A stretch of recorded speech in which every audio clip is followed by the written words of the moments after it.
have been up this time of night, you know.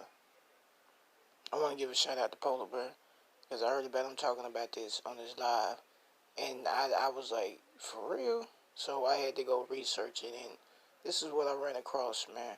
I'm gonna let y'all peep this out because I didn't know about this until I heard about it. So I'm gonna see if y'all know about the blue people out in Kentucky, because apparently the Smurfs might be based on uh interbreeding, and it sounds crazy, but check out this story, and this is real.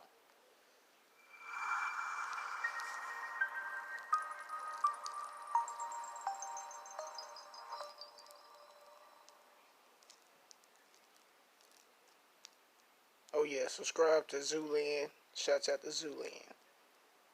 Anybody can make themselves blue by applying a bit of makeup. But what if your natural skin hue is that color? Unbelievable though it seems, this is the condition that some folks from a remote part of Kentucky were afflicted by. And it's only in recent years that an explanation for this extraordinary phenomena has been found. In fact, to get to the roots of this story, we have to head back to the Appalachian Hills in the early 19th century. It was sometime around 1820 when a Frenchman who had been orphaned as a child came to a location on Troublesome Creek, near the town of Hazard in the east of Kentucky. That Frenchman was called Martin Fugate. He met and married a local girl, Elizabeth Smith, and the couple went on to have children together. Furthermore, their descendants went on to intermarry with other local people, often quite closely related. Geography played a big part in the story, or to be more precise, the remoteness of Hazard did. Hazard was a spectacularly isolated place.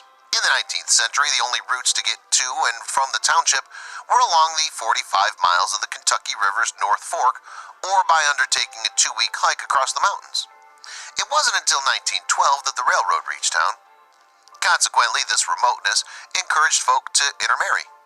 The chances of meeting outsiders if you lived in Hazard were few and far between. So you can hardly blame the townsfolk for courting and marrying other locals. For many of them, their neighbors were the only realistic options as partners. It was this intermarriage and subsequent children such unions produced that exacerbated the conditions of the blue people. The skin hue was caused by rare genes combined with interbreeding. Moreover, the genes were continually being passed on by the good people of Hazard to each other. And the condition can be traced all the way back to Fugate and his bride, the red-headed Elizabeth. So the existence of these blue people in remote Kentucky was real enough, and the condition was caused by a genetic mutation.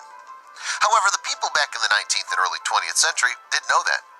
Of course, in fact, this blue skin was a source of discomfort and embarrassment for many of those who exhibited the phenomenon.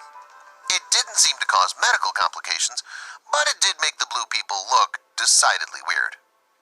Some speculated that the anomaly might... Bro, didn't it look like she's supposed to be growing a tail at the back of her ass? That's what it looked like to me. But keep on going.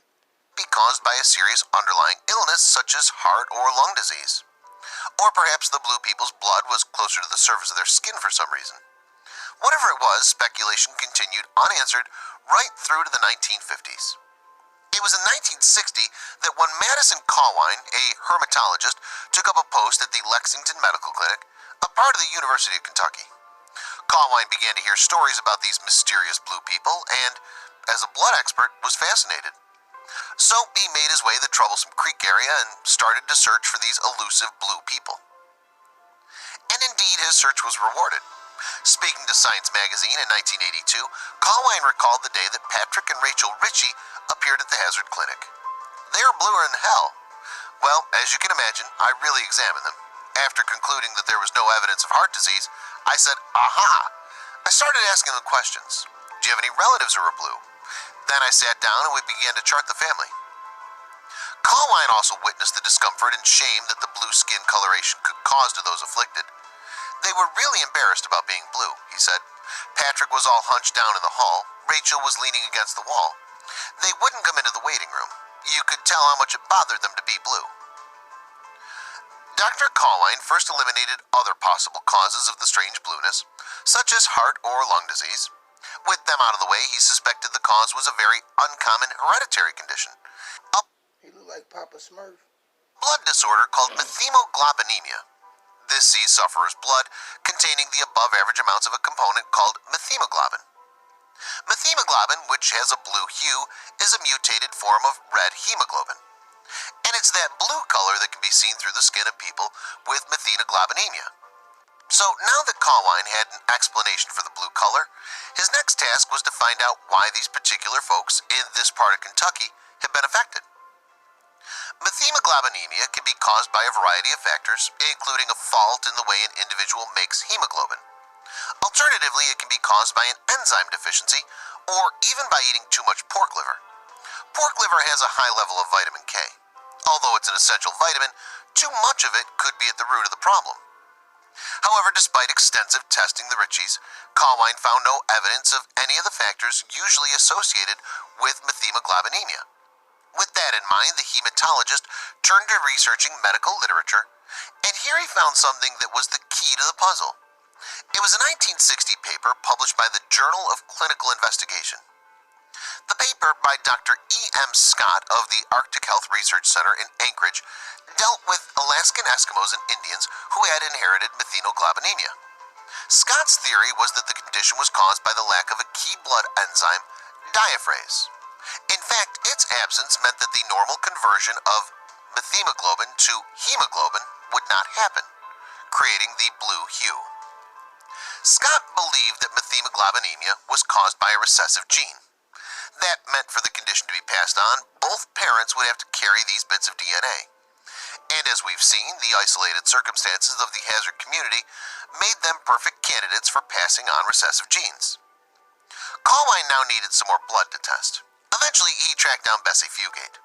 Colwine recalled, "So I brought back the new blood and set up my enzyme assay. And by God, they didn't have the enzyme diaphrase. I looked at other enzymes and nothing was wrong with them. So I knew we had the defect defined." Colwine now did some intensive work on tracking the Fugate family's history. As we know, Martin Fugate had arrived in Kentucky in about 1820 and married Elizabeth Smith. Their union produced 7 children, 4 of whom are said to have been blue. Those children had further offspring, and they went on to marry other local people, including first cousins. Thus, the recessive genes were spread from generation to generation.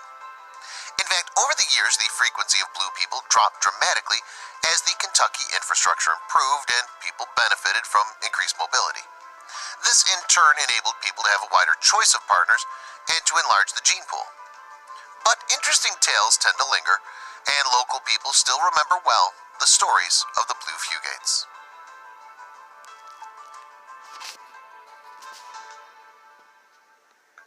So, as you can see, there was Smurfs running around here. But, I mean, that goes to show you, you're not supposed to be intermingling with your relatives like that. You know what I'm saying? And then they got other cases. I'm going to have to look that up too. I might do a video on that and record that. Other cases of people that was doing incest and people got retarded and people was born without eyeballs and all kind of stuff. So, that's a lesson. The good book do tell you not to be doing that, but, even science tell you that that's not a good thing to do. So I'm going to show you how you can combine what the good book tell you and what science tell you. Because at the end of the day, a lot of it is connected. It's just different words and said in a different way. But science is biblical sometimes. A lot of times. You know what I'm saying? But anyway, it's your boy D, man. Just trying to bring y'all something y'all might don't know. Like I said, shout out to Polar Bear, man. Because he said it on his live, and I got to thinking about it. I started looking it up, and I'm like, damn, the homie was right. Because I did not know that. Thank you for putting another wrinkle on my brain, big homie. But, sis, you peep this out tomorrow. Maybe you want to do deeper research, we can. But this is crazy. But it's your boy D, man, and I'm signing out. Remember, if you ain't getting knowledge, you ain't getting nothing. I do this.